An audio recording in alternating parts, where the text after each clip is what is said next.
नमस्कार,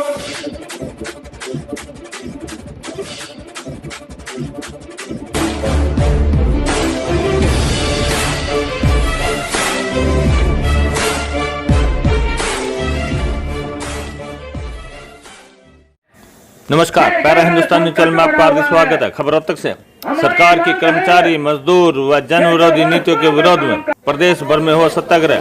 हजारों कर्मचारियों ने दी गिरफ्तारी, पुलिस ने आधा घंटे बाद वहीं छोड़ा।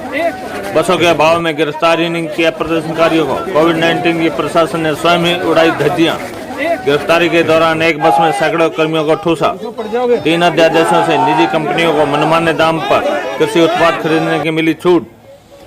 निजीकरण नहीं होगा बर्दाश्त। सरकारी विभागों को बचाने के लिए कर्मचारी हर कुर्बानी को है तैयार। महासंघ ने सरकार को चेताया, बर्खास्त कर्मियों की बहाली व नया अध्यादेश रद्द नहीं हुआ तो सरकार को भुगतने पड़ेंगे गंभीर परिणाम। कर्मचारियों का आरोप, सरकार ने पुरानी पेंशन स्कीम को लागू न करके कर्मियों के खून पसीने की कमाई को बाजार के हवाले कर दिया। केंद्रीय ट्रेड यूनियनों व अखिल भारतीय फेडरेशन के आह्वान पर सरकार की कर्मचारी, मजदूर व जन विरोधी नीतियों के खिलाफ प्रदेश में हरियाणा कर्मचारी महासंघ के बैनर तले सत्याग्रह आंदोलन के तहत आज हजारों लोगों ने गिरफ्तारियां दी। शारीरिक शिक्षकों की पुनः बहाली के लिए जेल भरो आंदोलन किया गया। कृषि अध्यादेशों व केंद्र सरकार की नीतियों के खिलाफ किसान, मजदूर व मुलाजिम संगठनों ने रविवार को रोष प्रदर्शन किया। रघु सचिवालय पहुंचे प्रदर्शनकारी गिरफ्तारी देने की मांग पर अड़ गए। पुलिस ने पहले ही 4 बसें खड़ी कर दी गई थी। प्रदर्शनकारियों को इन्हीं 4 बसों में बिठाया, लेकिन बसें कम पड़ गई और बाकी प्रदर्शनकारियों को बसों के अभाव में गिरफ्तारी नहीं किया गया। पुलिस ने छोटूराम स्टेडियम के बाहर गिरफ्तार किए प्रदर्शनकारियों को ले जाकर छोड़ दिया। करीब आधा घंटे बाद उन्हें वापस लघु सचिवालय के बाहर छोड़ा गया। महिलाओं ने भी भारी संख्या में अपनी गिरफ्तारी दी। कर्मचारियों ने सरकार के खिलाफ जमकर नारेबाजी की। सर्व कर्मचारी संघ के जिला प्रधान करमवीर सुभाष ने सरकार पर आरोप लगाया कि कोविड-19 के बावजूद प्रशासन ने घोर लापरवाही बरती है। उनका कहना था कि हम कोविड-19 का पालन करना चाहते हैं, लेकिन प्रशासन ने स्वयं नियमों की धज्जियां उड़ा दी। गिरफ्तारी के दौरान एक बस में सैकड़ों कर्मियों को ठूस दिया गया। उन्होंने बताया कि आगामी 18 अगस्त को पूर्ण सर्व कर्मचारी संघ के नेतृत्व में सरकार द्वारा सौर ऊर्जा क्षेत्र को निजी हाथों में सौंपने के खिलाफ जोरदार प्रदर्शन करेगा। हादसा हो गया, एक मीडिया कर्मी लघु सचिवालय के समीप बने गंदे नाले में गिर गया, जिसके उसको काफी चोटें आई हैं। बाद में उसे मीडिया कर्मियों ने काफी मशक्कत के बाद नाले से बाहर निकाला। किसान, मजदूर और मुलाजिम संगठनों के प्रदर्शन के चलते शहर की सबसे प्रमुख सड़क पर जाम लग गया, जिससे लोगों को काफी परेशानी उठानी पड़ी। डी पार्क से सुभाष चौक और ओल्ड ITI से अशोका चौक होते हुए सुभाष चौक तक जाने वाली सड़कों पर काफी ट्रैफिक होता है। प्रदर्शन के चलते लंबा ट्रैफिक जाम लग गया, जिससे लोगों को काफी परेशानी झेलनी पड़ी। प्रदर्शनकारी सुबह 10 बजे से ही 3 निर्धारित स्थलों पर इकट्ठे होने लगे थे। किसान नेता प्रीत सिंह की अगुवाई में किसान सभा के सदस्य भाग्यू के प्रधान अनिल बबलू की अगुवाई में किसान अपने ट्रैक्टर लेकर ओल्ड ITI ग्राउंड पहुंचा, जहां उन्होंने पहले सभा की, फिर मानसरोवर पार्क के लिए रवाना हुए। कंस्ट्रक्शन लेबर यूनियन के सदस्य सीटू के झंडे तले डी पार्क पर इकट्ठा हुए। वहां से वे भी मानसरोवर पार्क के लिए रवाना हुए। मानसरोवर पार्क में ट्रेड यूनियनों, मौजूदा व रिटायर्ड कर्मचारी संघ, आशा, आंगनबाड़ी व मिड डे मील वर्कर पहले ही सभा कर रहे थे। बाद में किसान और कंस्ट्रक्शन लेबर की भी सभा में शामिल हो गए, जिसके बाद वह ट्रैक्टर, बाइक व पैदल जत्थे के रूप में लघु सचिवालय के लिए रवाना हो गए। सबसे पहले सुभाष चौक पर नगर थाने के SHO राकेश कुमार सैनी ने उन्हें रोकने की कोशिश की, जहां किसान नेताओं और पुलिस अधिकारियों के बीच काफी बहस हुई। इस बीच प्रदर्शनकारी बढ़ते गए और लघु सचिवालय के मेन गेट के सामने पहुंच गए। इस दौरान पास ही धरना दे रहे बर्खास्त PTI भी पहुंच गए। वहाँ कुछ देर प्रदर्शनकारियों ने गेट खोलने व लांघने की कोशिश भी की। इसमें पुलिस कर्मियों के साथ हल्की धक्का मुक्की भी हुई। कुछ देर नारेबाजी के बाद प्रदर्शनकारियों ने पुलिस अधिकारियों को स्पष्ट कर दिया कि वे गिरफ्तार दिए बगैर नहीं मानेंगे।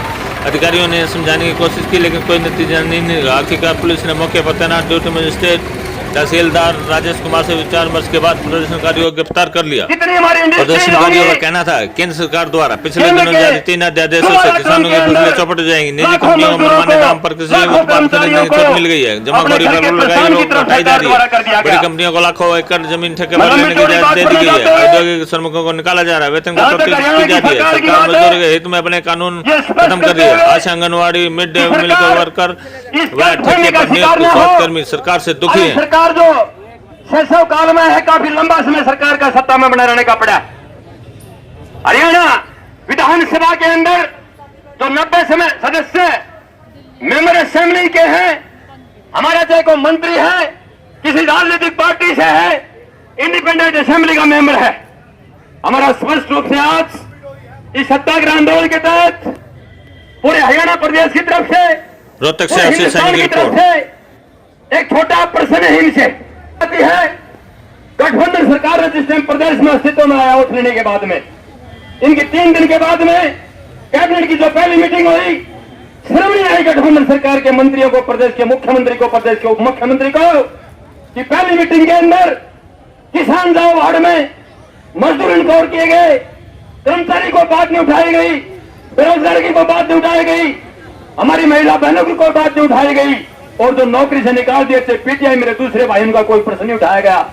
इन बड़ी बेशर्मी के साथ प्रदेश की राजधानी चंडीगढ़ में बैठ करके अपने वेतन और भत्ते को बढ़ाने का काम किया। शर्म आनी चाहिए ऐसी सरकार को। और अब इतने दिन बीत जाने के बाद भी ये लोकतंत्र है, ये जनतंत्र है, अफगानिस्तान नहीं है, पाकिस्तान नहीं है। यहाँ सत्ता की कुर्सियों का जो राज है वो जनता, कर्मचारी, मजदूर और किसान के हाथों से होकर के जाता है। कभी ऐसा ना हो जो आपको सत्ता की सीटों तक पहुंचाने में जिनका विशेष योगदान था, सक्रिय योगदान था, उनको मजबूर होना पड़े, वो आपको सत्ता की कुर्सियों से नीचे भी झपटने का सेकंडों के अंदर काम कर देंगे। उसके लिए हरियाणा प्रदेश की जनता जिम्मेवार नहीं होगी, उसके लिए हरियाणा प्रदेश का कर्मचारी जिम्मेवार नहीं होगा, हरियाणा प्रदेश का मजदूर जिम्मेवार नहीं होगा, और मेरा अन्नदाता करने वाला किसान जिम्मेवार नहीं होगा, मेरा बेरोजगार भाई जिम्मेवार नहीं होगा, मेरी बहनें जिम्मेवार नहीं होंगी। 2 महीने का समय बीत गया। 28 अप्रैल को आपके जो प्रदेश के दोनों कर्मचारी संगठन है, या एक और तलब है, देश का, प्रदेश का कर्मचारी और मजदूर की, मैं ज्यादा नहीं तो कम से कम 50% जो डिमांड है, समस्याएं हैं, प्रॉब्लम्स हैं, वो मिलती जुलती। सीआईटी के प्रेस के भाई नोट करें, प्रदेश के मुख्यमंत्री द्वारा 28 अप्रैल को जो हरियाणा कर्मचारी महासंघ और सर्व कर्मचारी महासंघ इस मीटिंग में महत्वपूर्ण रोल में शामिल थे, और उस मीटिंग के अंदर माननीय मुख्यमंत्री महोदय के साथ chief secretary government of Haryana, principal secretary मुख्यमंत्री हरियाणा, राज्य सरकार के वो सभी आलासीन अधिकारी उपस्थित थे जो सरकार को चलाते। 2 घंटे तक साथी सुभाष रामा ने हरियाणा कर्मचारी महासंघ की तरफ से सौम्य में हम 2 साथी थे। 2 घंटे दोनों कर्मचारी संगठनों का आधा घंटा समय बोलने के लिए मिला, और हमें फक्र है इस बात का, उस आधा घंटे के अंदर हमारे से पीटीआई भाई हैं, से दूसरे जो नौकरी से निकाल दिए गए।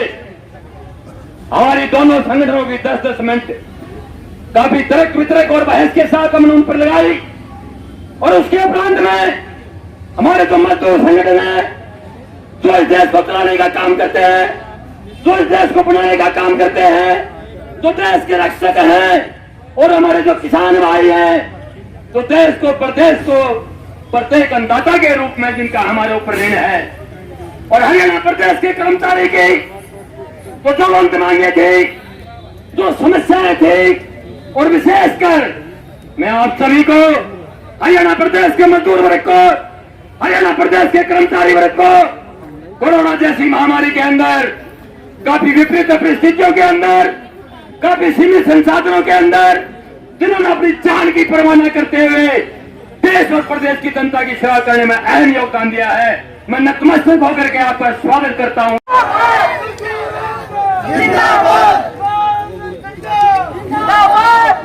साथियों, समय का थोड़ा सा अभाव है, जहां पे आज के इस आंदोलन की सारी मांगों का हम भरपूर समर्थन करते हैं, वहीं पे इस कोरोना के दौरान यहाँ का प्रशासन जिसके परिणाम जब बैठे हैं, और यहाँ की सरकार, इन्होंने गरीब नागरिकों के लिए किस तरह की गद्दारियां की हैं, वो भी हम आपसे कड़वे अनुभव साझा करना चाहते हैं 2 मिनट में।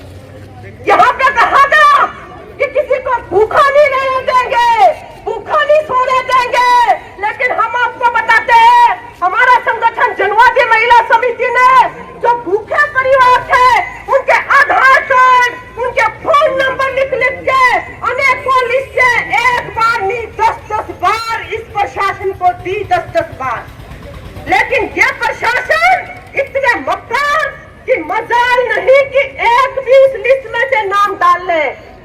का जो आंकड़े बता रहे हैं यहाँ पे प्रशासन के, वो ये कहते हैं कि डिस्ट्रेस टोकन कार्ड, जिनके राशन कार्ड नहीं थे, उन गरीब लोगों को जो राशन दिया जाता था उसका केवल 40% राशन यहाँ पे बचा है। 60% राशन जो है यहाँ पे चूहे खा रहे, इनके गोदामों में, इनको शर्म आनी चाहिए। और हम इनको बताना चाहते हैं कि वो जो 60% राशन जो बकाया है उसका दाना दाना गिनवाएंगे भाई, दाना दाना गिनवाएंगे। ये इनके बाप का नहीं है। हमारे किसान भाइयों ने, मजदूरों ने जो है अपने खून पसीने से इकट्ठा किया है। यहाँ पे कहते हैं फ्रंट लाइन वॉरियर्स। इसके दौरान, कोरोना के दौरान हुआ थे, कौन है वो जो सबसे आगे कोरोना के खिलाफ जान हथियार पे रख के लड़ी है? वो है यहाँ की आशा वर्कर, वो है यहाँ की मिड डे मील वर्कर, वो है यहाँ की सफाई कर्मचारी, और वो है यहाँ के जो है आंगनबाड़ी वर्कर्स।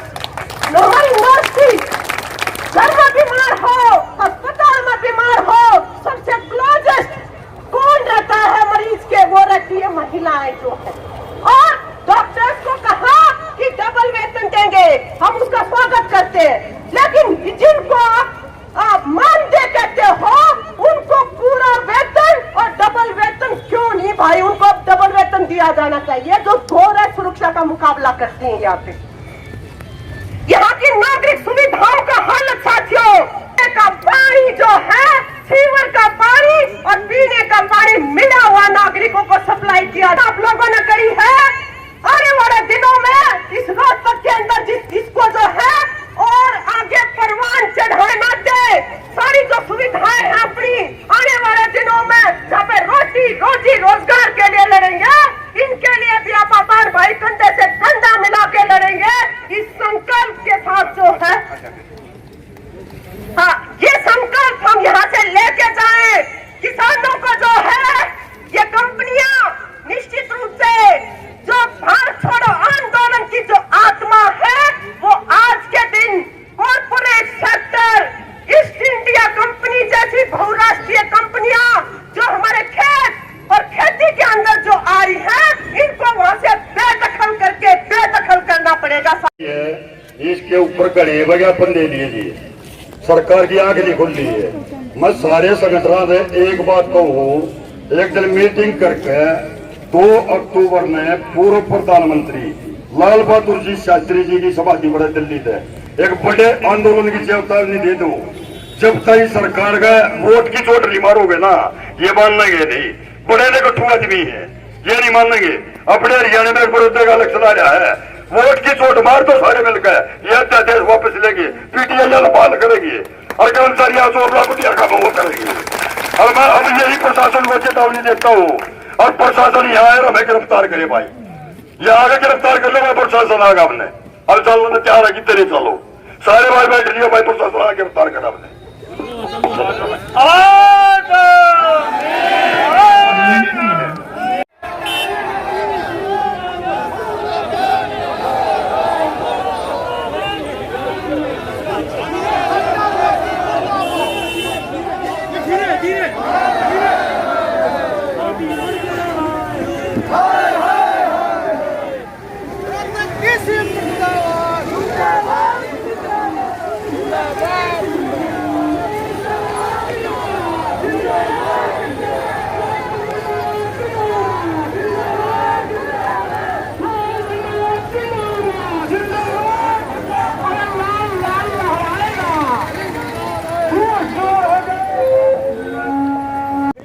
देश की मंडियां हैं, इनको बहाल करो और स्वामीनाथन आयोग की रिपोर्ट लागू करो, जिसने ये कहा था कि लागत में 50%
समर्पण नीचे रहे सारे यहाँ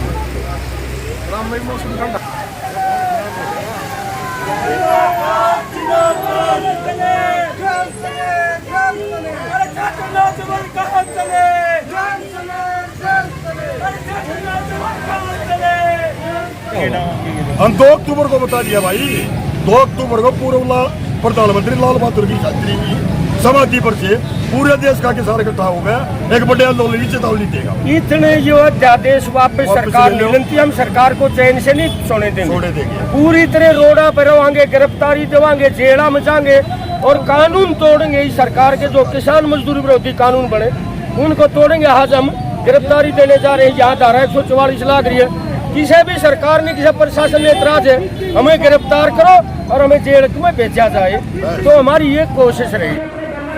सत्याग्रह की 78वीं वर्षगांठ पर पूरे हिंदुस्तान की केंद्रीय ट्रेड यूनियनों के आह्वान पर हरियाणा प्रदेश के अंदर कर्मचारी संगठन, मजदूर संगठन, सभी ट्रेड यूनियन मिलकर के केंद्र सरकार एवं राज्य सरकार की जो निजीकरण, वैश्वीकरण, उदारीकरण, तालाबंदी की नीतियों के विरोध में आज हरियाणा प्रदेश का कर्मचारी और मजदूर भी मिलकर के हरियाणा प्रदेश के सभी 22 जिलों पर डिस्ट्रिक्ट हेडक्वार्टर पर प्रोटेस्ट करते हुए, विरोध प्रदर्शन करते हुए अपने आप को सत्याग्रह के लिए ऑफर करेगा।